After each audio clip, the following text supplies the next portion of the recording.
Assalamualaikum warahmatullahi wabarakatuh.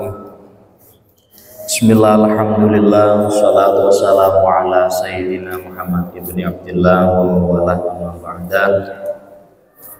Hadratul kiram, Bapak Ibu yang saya hormati, marilah kita membaca suratul Fatihah terlebih dahulu ila hadratin Nabi Mustafa Muhammadin sallallahu alaihi wasallam wa sallam jami'u ma'alifil kutubil ladzi ta'alamna wa jami' awliya illahi wa syuhada wa sholihin aina makon masyayikh. Al-Fatihah. A'udzu billahi minasyaitonir rajim. Bismillahirrahmanirrahim. Alhamdulillahi rabbil alamin.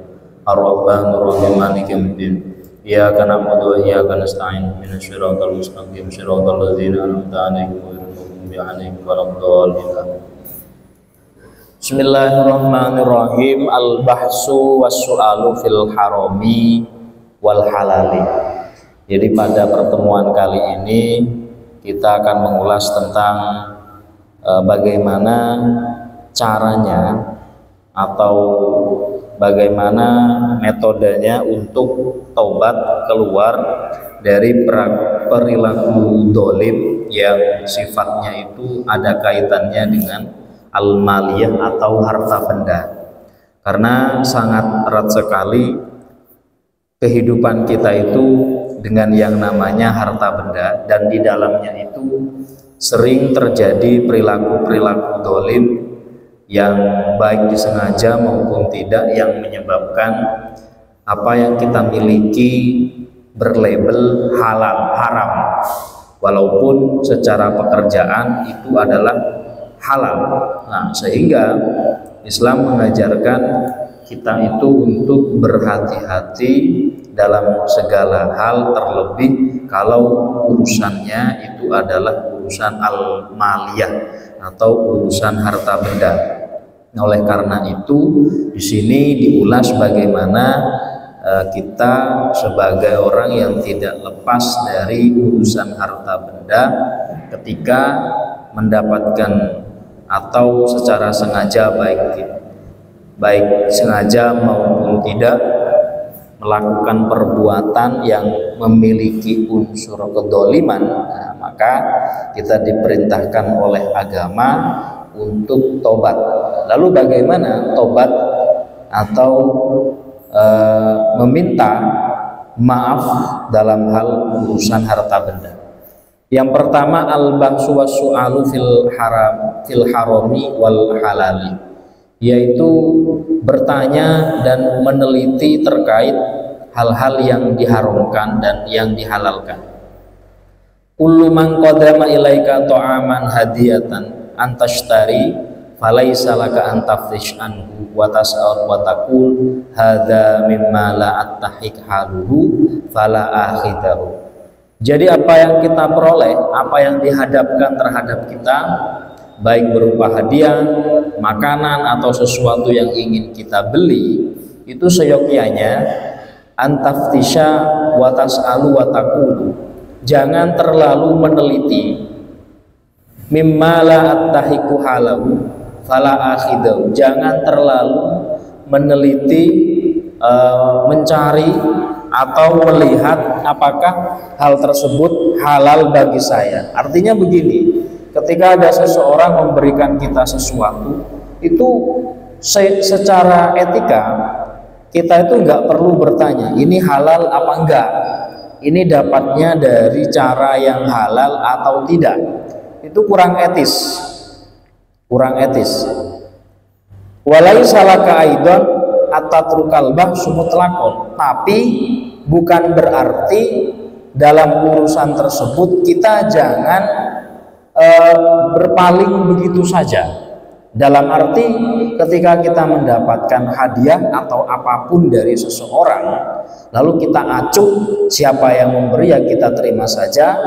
Bahkan dari orang yang sehari-harinya terkenal dia itu memiliki pekerjaan yang dilarang oleh agama maupun norma-norma masyarakat, lalu dia memberikan hadiah kepada kita, lalu kita abai, kita terima saja.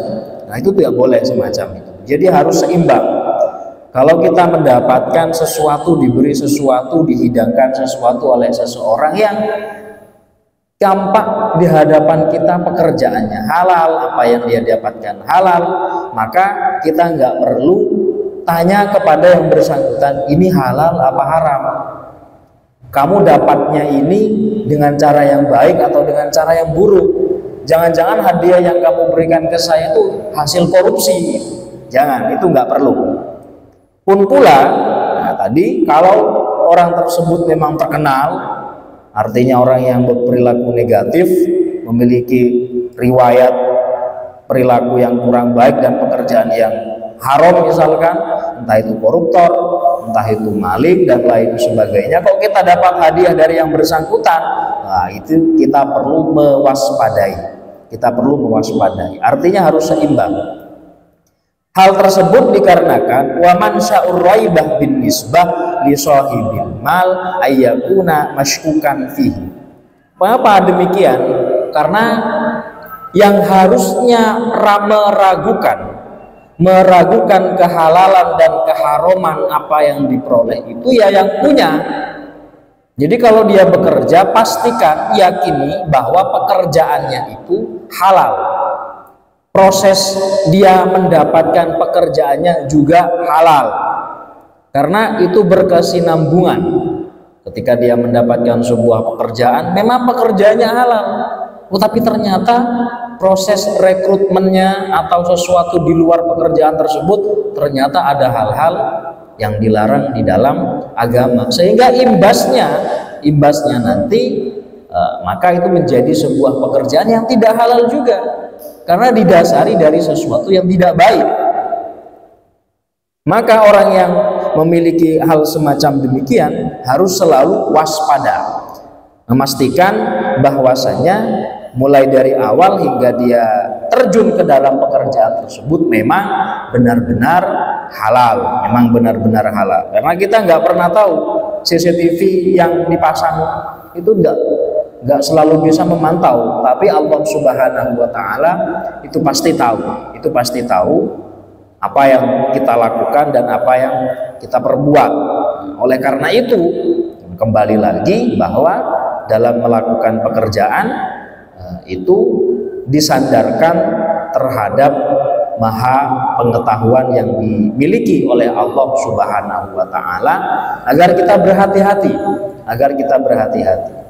Walaupun tidak memiliki dampak secara langsung pada saat itu, kalau perbuatan itu menjadi rutinitas sehari-hari, maka dampaknya itu akan nanti dia rasakan. Kalau bukan dia yang merasakan, maka nanti anak cucunya yang merasakan.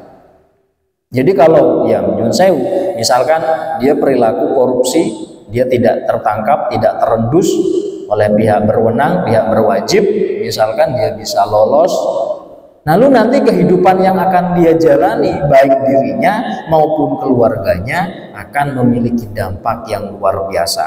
Nah, misalkan kesehatannya yang mulai digoyah, keharmonisan rumah tangganya yang tidak seperti dulu lagi, ketenangan pikiran dan batinnya yang tidak seperti dulu lagi. Walaupun ketoke mungkin coroti yang rokokan surya, tapi kok rasane kodo karo napa niku rokokan sing nglinting dan lain sebagainya. Kenapa? Nah, karena apa yang dia miliki sedari awal justru tidak menjadikannya merasa tentram dan merasa tenang. Itu yang tidak bisa dibeli dengan nominal.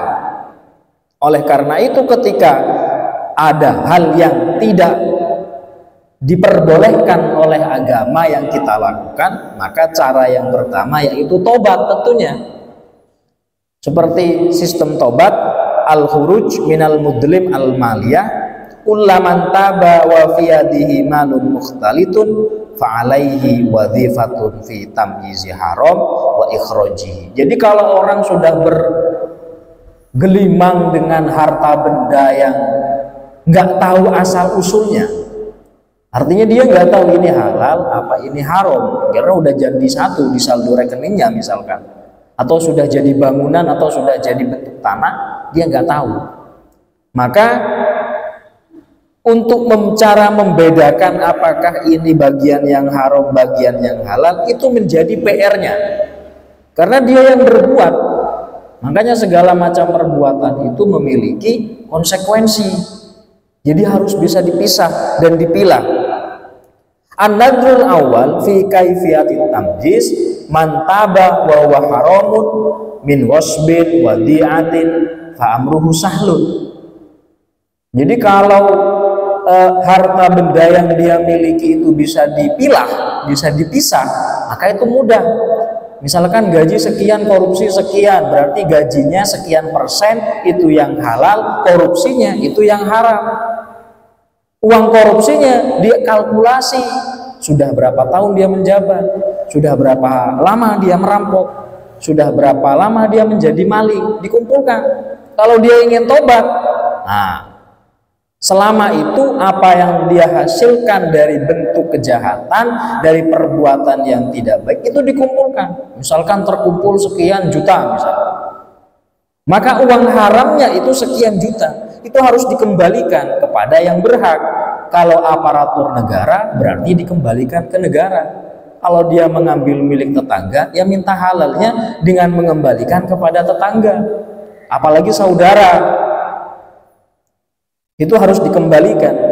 Wa in kana multabisan mukhtaliton, kalau sudah bercampur jadi satu dan nggak bisa dikembalikan, maka caranya bagaimana? Wa in ashkala fihi tariqan al akhdhu bil yakin wal akhar al akhdhu bi ghalibid dhon. Jadi kalau harta bendanya itu sudah campur jadi satu dan nggak bisa dipilah, mana gaji murni, mana honor murni, mana yang hasil nyogok, mana yang hasil riswah, mana yang hasil ini udah gak bisa dibedakan, udah jadi satu di saldo rekeningnya. Nah, maka orang tersebut harus berupaya memiliki sebuah keyakinan di dalam dirinya, oh kira-kira uang kotornya sekian, uang bersihnya sekian, harus punya semacam itu. Jadi dikelola betul. Nanti kalau dia ingin tobat, maka uang kotornya itu dikembalikan kepada yang berhak. Tadi kalau yang berhak itu adalah dia selaku aparatur negara, maka dikembalikan kepada negara, pada pemerintah. Kalau desa dikembalikan kepada desa. Kalau kepada orang lain berarti harus dikembalikan kepada orang lain. Ya harus gentle. Oh, dia melakukannya dengan rasa tidak bersalah kok. Ya ketika dia mengembalikan, yang bersangkutan mengembalikan apa yang telah diambil dari hak orang lain, yang bersangkutan juga harus berani untuk minta maaf itu. Dan itu tidak mengurangi apapun. Wa in askala fi tariqi fala yastabiqu illa al-qadral ladzi yatayaqqanu annahu halalun. Maka ambillah secukupnya yang sekiranya dia yakin dari hartanya itu benar-benar halal, murni dari keringatnya sendiri yang dia lakukan dengan cara yang halal, dia kerjakan dengan cara yang halal sehingga dia menghasilkan sesuatu yang halal. Memang begitu rumit, karena untuk membagi mana yang benar-benar menjadi hak dirinya dan mana yang benar-benar menjadi hak orang lain. Oleh karena itu hadirin yang dirahmati oleh Allah Subhanahu wa taala, dalam kata Nabi Muhammad, ad-dunya hadra, dunia dan isinya segala macam yang ada di sini itu hadra, hijau, menyilaukan. Bahkan orang-orang yang memiliki ilmu yang tinggi, memiliki begini, itu bisa tergelincir karena urusan ongko, karena urusan dunia. Sehingga Nabi Muhammad itu bisa menjadi orang yang paling kaya, tapi beliau memilih untuk menjauhi karena memberikan sebuah suri tauladan kepada umatnya bahwa lebih baik kita itu kalau tidak bisa menjaga diri dari hijaunya dunia, dari gemilaunya dunia, lebih baik kita menyingkir saja, lebih baik kita mengambil secukupnya saja. Karena masalah halal haram di sini ditegaskan di dalam agama, dunia itu halalnya yang kita peroleh itu masih dihisap kelak di hari kiamat. Kalau haramnya itu enggak dihisap tapi langsung disiksa. Jadi ada audit namanya. Besok kelak di hari kiamat itu kita akan diaudit. Jadi harta kita yang halal, itu yang halal ya, halalnya saja masih diaudit oleh Allah. Misalkan sekian persen halalnya misalnya diaudit, kemudian ketika diaudit ketemu ternyata saksinya itu bukan siapa-siapa, tapi tangannya akan menjadi saksi, matanya akan menjadi saksi, telinganya akan menjadi saksi, kakinya akan menjadi saksi. Dia pernah korupsi enggak? Dia pernah melakukan kecurangan enggak? Enggak perlu mendatangkan saksi-saksi ahli, tangannya udah bicara nanti. Nah, saat itu harta yang halal yang kita miliki diaudit oleh Allah Subhanahu wa taala, kok hartanya bilang saya didapatkan dari sesuatu yang haram, maka dia langsung akan dimasukkan oleh Allah ke dalam neraka. Moga-moga kita semua diselamatkan. Yang kedua, fil masrob. Jadi kalau harta kita itu kita nggak yakin ini halal, itu apakah ini halal atau ini haram, maka cara yang paling baik itu disedekahkan, dialokasikan untuk sedekah.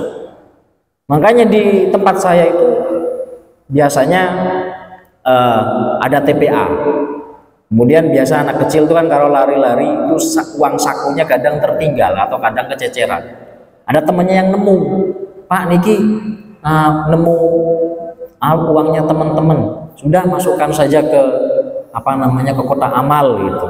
Biar satu, biar tidak dikonsumsi oleh teman yang nemu. Yang kedua, memberikan pelajaran bahwa itu uang syubhat, nggak ketemu siapa yang punya itu uang, sehingga lebih baik dijariahkan saja ke masjid gitu. Yang jelas-jelas alokasinya untuk kemaslahatan masjid. Jadi kalau kita punya sebuah keyakinan bahwa sebagian dari harta kita itu ada yang mungkin tidak baik atau dalam tanda kutip tidak halal, maka cara untuk menyucikannya itu disedekahkan. Makanya dalam Islam itu ada kewajiban namanya zakat fitrah.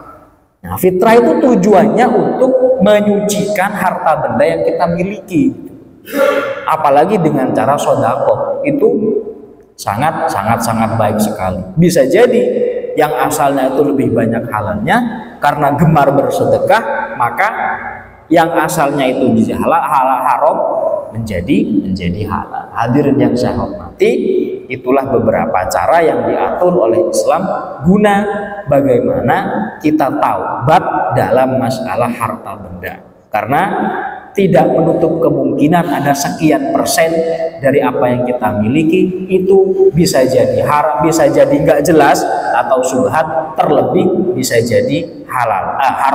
Oleh karena itu, mari kalau kita tidak yakin dengan hal tersebut, gemarlah untuk memberi dan memberi hadiah pada orang lain, pada sanak famili, sebagai bentuk upaya menyucikan harta benda yang kita miliki agar benar-benar mendapatkan keberkahan dan keridhaan oleh Allah Subhanahu wa taala. Hadirin yang saya hormati, sekian dari saya, semoga kita semua ditunjukkan dan dibimbing oleh Allah menuju jalan yang benar-benar diridhoi. Sekian dari saya, kurang lebihnya mohon maaf. Ihdinas siratal mustaqim. Assalamualaikum warahmatullahi wabarakatuh.